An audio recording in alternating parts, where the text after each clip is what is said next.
Continuamos en el programa panorámico, en esta ocasión con el doctor Miguel Vázquez Liñán de la Universidad de Sevilla, quien nos está hablando sobre el conflicto en el Cáucaso. Particularmente vamos a comenzar ahora la situación que se vivió en 2008 con la independencia de Osetia del Sur y Abjasia.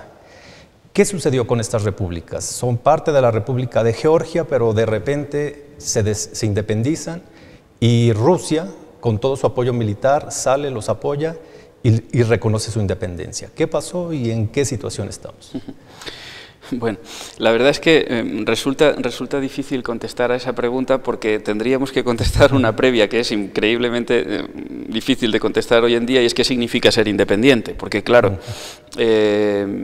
ahora mismo la situación en la que están Osetia del Sur y Abjasia es una situación de independencia de facto, no reconocida por la inmensa mayoría de la comunidad internacional, del resto de los países, y sí reconocida por el mayor mentor de esta independencia, que es la Federación Rusa, ¿no?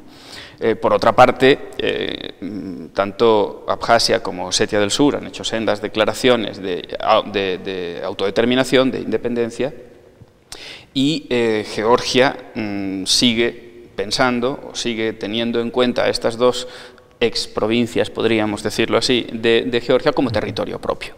Con lo cual las situaciones de independencia depende a quién se lo preguntemos, ¿no? Porque si se lo preguntamos a la Federación Rusa o a las autoridades de la Federación Rusa, desde luego hay una independencia total. Pero también podríamos decir que esa dependencia es es una dependencia bastante dependiente del vecino del norte, es decir, de la Federación Rusa, que ha hecho como de padrino de estas dos nuevas repúblicas, ¿no? La situación hoy es compleja porque es un conflicto no solucionado. Aquella guerra que duró relativamente poco en términos de militares va a tener cola en términos diplomáticos, es decir, eso está lejos de solucionarse, y haber aplazado el tema no significa haberlo resuelto. Entonces, hoy las dos repúblicas, tanto Osetia del Sur como Abjasia, tienen unas fronteras con Georgia que están vigiladas por tropas rusas. Es decir, realmente las tropas del otro lado, las georgianas, lo que tienen delante no son tropas de Osetia del Sur o tropas de Abjasia, son las tropas rusas.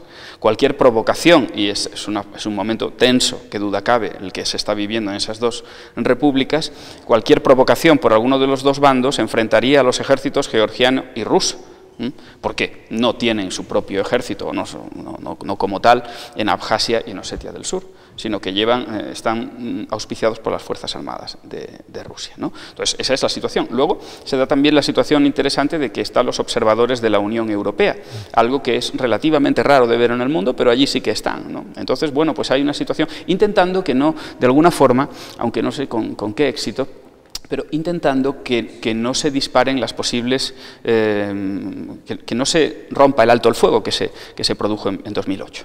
Bueno, entonces vemos una situación demasiado endeble en la región, muy frágil, que se puede volver a incendiar la zona.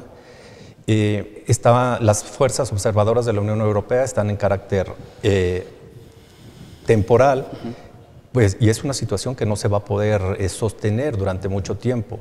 Efectivamente, el reconocimiento de la independencia de estas dos repúblicas pues es prácticamente de parte de la Federación Rusa y bueno, Venezuela y Nicaragua, que ya hicieron ahí también unas declaraciones.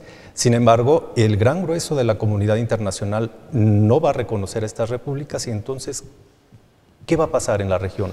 ¿Qué se puede o qué puede pasar de acuerdo a su opinión? Bueno, yo la verdad es que resulta difícil saber qué puede ocurrir en el futuro porque dependerá en buena medida de cómo se entiendan georgianos y rusos. Y hasta ahora la experiencia solamente nos lleva a conclusiones bastante negativas si hablamos de los últimos años. Desde que en 2004 Saakashvili llegase al poder en Georgia, las relaciones con Rusia solo han ido a peor. No eran especialmente buenas antes de que llegara Saakashvili, pero a partir de ese momento, tanto con Putin como después con Medvedev, que se estrenó casi como comandante en jefe con esta guerra, Putin estaba en la inauguración de las Olimpiadas, precisamente, se volvió. Entonces, dependerá mucho de cómo se desarrollen esas relaciones. El conflicto de Abjasia y el conflicto también de Osetia, pero fundamentalmente el de Abjasia, es un conflicto viejo. desde que tanto Osetia como Abjasia, Osetia del Sur, porque la del norte está en Osetia del Sur está en la Federación Rusa, está dentro de la Federación Rusa y es tristemente conocido por lo que ocurrió en Beslan hace unos años, aquella matanza terrorífica fue en una ciudad, Beslan es una ciudad de Osetia del Norte.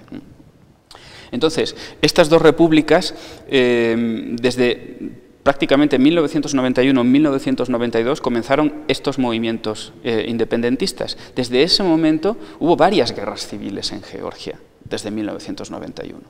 Y entonces desde ese momento dura la tensión. Es una tensión difícil de solucionar, puesto que la tensión ha ido increciendo allí, ¿no? Ha ido a peor durante todo este tiempo. Hay que ser relativamente optimista y pensar que puede llegar una persona al poder con una lucidez mayor, vamos a decirlo así, que Saakashvili, que ha tenido desde luego una presidencia desde mi punto de vista bastante plagada de errores graves, y uno de los errores graves, qué duda cabe, fue lo que hizo en 2008, y por otro lado que se encuentre a un Dmitry Medvedev que vaya cambiando un poco el rumbo, de alguna forma que se vaya liberando de las políticas del gobierno anterior y que tienda también a tender lazos con las repúblicas del sur, porque es realmente una pena que Rusia y Georgia hayan llegado a este extremo cuando prácticamente han sido los mejores vecinos de los últimos 2 siglos, ¿no? Desde que Georgia y Rusia habían mantenido unas relaciones bastante buenas, a pesar de, bueno, claro que podríamos hablar de también problemas en el camino, pero en comparación con otras repúblicas, en comparación con otros territorios, Georgia había sido siempre un buen aliado de Rusia. Entonces, es una pena, digo, porque con guerras de 5 días, aunque eso de los 5 días es revisable, porque las consecuencias las siguen sufriendo hoy una buena parte de los miles de desplazados, ha conseguido crear unos odios que probablemente tarden mucho más de 5 días en recuperarse, ¿no? Pues realmente es preocupante la situación en el Cáucaso, es una, digamos, guerra no terminada, una situación que está de alguna manera sostenida con alfileres, con cierto temor ante una eventual coyuntura electoral que pudiera resurgir el conflicto, como ya en algún momento le favoreció a Putin, ¿verdad? Y que pueda ser utilizado nuevamente con algún fin electoral. Es de preocuparse toda esa situación. Pues muy interesante y queremos agradecer desde luego su presencia en este programa, aquí en Panorámico, programa del Tecnológico de Monterrey, Campus Guadalajara. Realmente ha sido muy gratificante y muy ilustrante la plática con usted, ¿verdad? A todos ustedes, pues muchas gracias por su atención y nos esperamos en una nueva edición más del programa Panorámico.